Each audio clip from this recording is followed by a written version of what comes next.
बंजारा जाति का इतिहास। भारत की सबसे सभ्य और प्राचीन संस्कृति सिंधु संस्कृति को माना गया है। इसी संस्कृति से जुड़ी हुई गोर बंजारा संस्कृति है और इस गोर बंजारा समाज का वास्तव पूरी दुनिया भर में है और उन्हें अलग अलग प्रांत में अलग अलग नाम से जाना जाता है।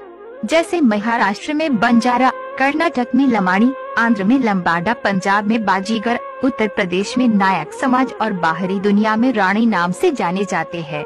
इस समाज के ईसा पूर्व काल में बौद्ध और महावीर के भी पहले पीठागौर नाम के गौर धर्म के संस्थापक हुए हैं। इसके बाद 11वीं शताब्दी में दागुरु नाम के द्वितीय धर्मगुरु होके गए हैं। द्वितीय धर्मगुरु ने शिक्षा का महत्व और मंत्र और समाज को दिया। वो मंत्र गोर बोली में शिकत शिकावत शिके राज धडावच शिके जेरी साज पोलई ज्ञान पोलई। इसका मतलब जो समाज शिक्षा प्राप्त करके अपने समाज को शिक्षित करता है वही समाज राज वैभव प्राप्त कर सकता है। इसका उदा पीठागौर ने चंद्रगुप्त मौर्य, हर्षवर्धन जैसे महान विराट राजा को जन्म दिया। उसी तरह दागुरु के विचारों ने अलाउद्दीन, राजा गोपीचंद जैसे महान योद्धाओं को निर्मित किया। इसी 12वीं शताब्दी से लेकर 17वीं शताब्दी तक गौर बंजारा समाज में बड़े बड़े योद्धा होके गए। जैसे महाराणा प्रताप के सेनापति जयमल फंतिहा और राजा रत्न सिंह के सर सेनापति और रानी रुकमती के सगे भाई गौर बंजारा गौरा बादल। 16वीं और 17वीं शताब्दी के गौर बंजारा समाज के महान व्यापारी उत्तर में लकीशों बंजारा और दक्षिण में जंगी, भंगी, बुकिया और मध्य भारत के भगवान दारस वजतिया थे। ये सभी व्यापारी भारत के बड़े राजा महाराजाओं को रसद, अनाज पहुंचाने का काम करते थे।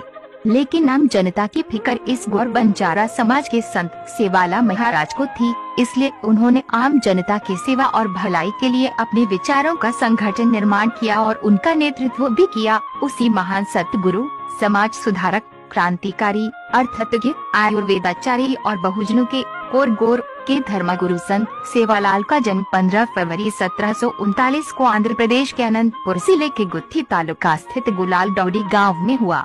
अभी वो गांव सेवागढ़ के नाम से जाना जाता है। भौगोलिक और ऐतिहासिक जानकारी होने के कारण गोर बंजारा समाज का वास्तव्य प्रदेश की सीमाओं पे ज्यादातर होता था। इस स्थितियों का फायदा उन्हें व्यापार में मिलता था और संगठन की दृष्टि से भी लाभदायक था। इसी बात से उनके दूरदृष्टि का अंदाज होता है। सेवालाल के पिताजी रामजी नायक के सुपुत्र भीमा नायक बहुत बड़े व्यापारी थे। उन्हें लगभग भारतीय सभी भाषाओं का ज्ञान था। उनकी कुल संपत्ति में 4000 से 5000 तक गाय और बैलों का समावेश था, जिसका उपयोग अनाज की यातायात के लिए किया जाता था और वो 52 तांडों के गांव के नायक थे। उन्हें नायकड्डा कहा जाता था। एक गांव का नायक और 52 गांव के नायकड्डा। एक गांव तांडे की आबादी लगभग 500 के आसपास होती थी। हर तांडे के लिए एक पुरुष और एक स्त्री गोधर्म प्रचारक के रूप में काम करते थे। उन्हें 52 भेरू पुरुष और 64 जोगणी स्त्री कहते थे। इन 52 भेरू और 64 जोगणी का एक संघ होता था और ये मुख्य नायकड्डा के अंतर्गत कायम करते थे। इसीलिए संत सेवालाल के दादाजी को राम संघ नायक कहते थे। 52 तांडों का संघ प्रमुख भीमा नायक भी 52 तांडों के संघ प्रमुख थे। ऐतिहासिक दस्तावेज से पता चला है कि भीमा नायक ने अंग्रेजों के साथ मूल्य में 2 लाख रुपए का व्यापारी करार किया था। अनाज पहुंचाने का करार। इस बात से साफ पता चलाता है कि सेवालाल का जन्म वैभव संपन्न घर में हुआ था। इसके अलावा उनके जन्म को लेकर काफी सारी मिथ्या कहानियां सुनने में आती है।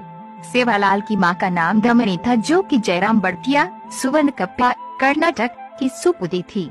भीमा नायक के विवाह के उपरांत लगभग 12 साल तक उन्हें कोई संतान नहीं थी। बाद में मरिया माँ की आराधना के बाद संत सेवालाल का जन्म हुआ, ऐसी आस्था है। संघ के पारंपरिक नीति के अनुसार सुरक्षा और अनाज की रक्षा के लिए योद्धाओं की निर्मित की जाती थी। उसी को ध्यान में रखते हुए सेवालाल ने 7 संगठन नायकों का एक संगठन बनाया, जिसमें खुद सेवालाल, उनके 3 भाई हापा बदू पुरा और दमी ढाका राम संघ 7 बिया थे। इसी संगठन को बाद में 6 संघ नायकों ने अपनाया। इस तरह 13 लोगों का एक महासंघ बना, जो 700 तांडों का नेतृत्व करता था, जिसमें मध्य भारत, दक्षिण भारत का समावेश था। मध्य भारत के व्यापारी भगवान दारस वजतिया कुल संपत्ति 2 लाख बैल और दक्षिण भारत के व्यापारी जंगी, भंगी, बुकिया कुल संपत्ति 2 लाख बैल सेवालाल के संघ में समाविष्ट हुए। 17वीं शताब्दी की राजकीय स्थिति के अनुसार हम ये कह सकते हैं कि अंग्रेजी सत्ता का प्रभाव और ताकत दिन ब दिन बढ़ता जा रहा था और भारतीय राजाओं की व्यवस्था कमजोर होती जा रही थी। अंग्रेजी हुकूमत का गोर बंजारा व्यापारी पर राजाओं को रसद पहुंचाने के खिलाफ दबाव बढ़ते जा रहा था और अंग्रेज प्रभावित इलाकों में गोर बंजारा व्यापारियों से कर वसूली का फरमान निकाले जा रहे थे, जो कि गोर बंजारा के व्यापारी नियमों के खिलाफ था। इस कर वसूली के खिलाफ प्रस्ताव लेकर सेवालाल अपने सभी संग नायकों के साथ निजाम से मिलने गए। अंग्रेजी हुकूमत के डर से निजाम ने इस प्रस्ताव को ठुकरा दिया। इसके मद्देनजर सेवालाल ने निजाम के विरुद्ध युद्ध का ऐलान किया। फिर बंजारा हिल हैदराबाद में युद्ध हुआ और परिणाम स्वरूप निजाम ने सेवालाल की सभी शर्तें मंजूर की और भारत के अन्य राज्यों की कर प्रणाली के लिए दिल्ली के बादशाह गुलाम खान को मिलने की सलाह दी। सेवालाल ने निजाम की सलाह मान ली और निजाम की ओर से दिए हुए सम्मान को स्वीकार किया। सम्मान के तौर पर निजाम ने ताम्रपत्र, तलवार और भेंट वस्तु दी।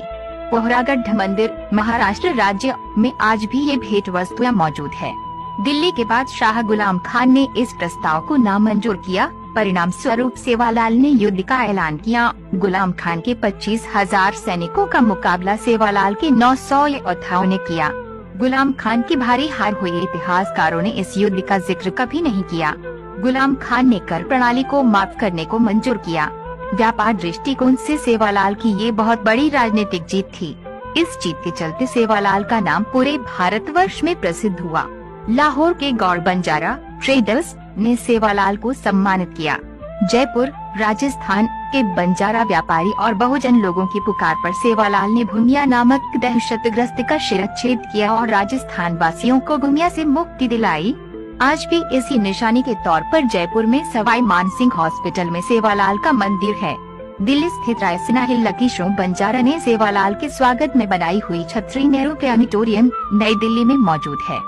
इसी तरह मुंबई के पास सेवा नामक गांव में, जहां पर अभी जवाहरलाल नेहरू पोर्ट ट्रस्ट है, वहां पर 17वीं शताब्दी में सेवालाल पोर्ट हुआ करता था। वैसे ही धर्मतर सेवालाल के सहयोगी नाम का पोर्ट रायगढ़ जिले में पेन के पास मौजूद है। उसी तरह मुंबई स्थित भाऊचा भी न होते हुए वो सेवा भाया कधर का है। इस जगह पर पोर्तुगीज का जहाज फंस गया था, उसे सेवालाल ने निकाला। फलस्वरूप उन्हें मोतियों की माला इटालियन पर्स दिया गया। इसी वजह से सेवालाल मोती वालों के नाम से भी जाने जाते हैं। रायगढ़ जिले में पेन के पास गागोदे नामक गांव में सेवालाल का व्यापारी केंद्र था। वहां पर आज भी उनके नाम का मंदिर मौजूद है। सेवालाल बहुत बड़े व्यापारी, योद्धा, संगठक, अर्थतज्ञ तो थे ही, लेकिन उसके साथ वे बहुत बड़े समाज सुधारक थे। सेवालाल की ताकत और ज्ञान का पता इसी बात से लगाया जा सकता है कि जो भविष्यवाणियां सेवालाल ने भारत की सामाजिक और आर्थिक और नैसर्गिक स्थिति को लेकर कही थी, वो सब बातें आज 250 साल बाद सच हो रही है।